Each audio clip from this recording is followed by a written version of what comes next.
Can the Supreme Court stop a president's executive actions? Imagine a situation where a president issues an executive order that significantly impacts immigration policies, environmental regulations, or other national issues. Many wonder whether the judiciary has the power to halt such actions. To understand this, it is essential to explore the constitutional framework and the role of the Supreme Court in overseeing executive authority. Executive actions are directives issued by the president to manage operations of the federal government. These can include executive orders, memoranda, or proclamations. While they do not requiring approval from Congress, they are still subject to legal and constitutional limits. The key question is whether the Supreme Court can intervene and stop a president from implementing these actions. The United States Constitution grants the judiciary the authority to review laws and executive actions to ensure they comply with constitutional principles. This power is known as judicial review.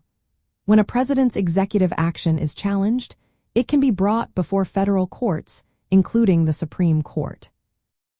If the courts find that the executive action exceeds presidential powers, violates the Constitution, or infringes on the rights of individuals or states, they can declare it invalid.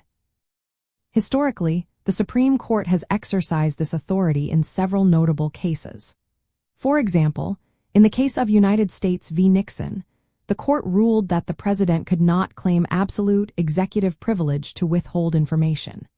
In other instances, courts have blocked executive orders related to immigration or environmental policies when they found legal or constitutional issues. However, the court's ability to stop an executive action is not unlimited. It depends on the legal arguments presented and whether the action conflicts with constitutional provisions or existing laws. The court cannot simply overrule a president's decision based on political disagreement.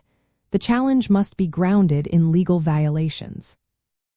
In summary, the Supreme Court does have the authority to stop a president's executive actions if they are found to be unconstitutional or illegal.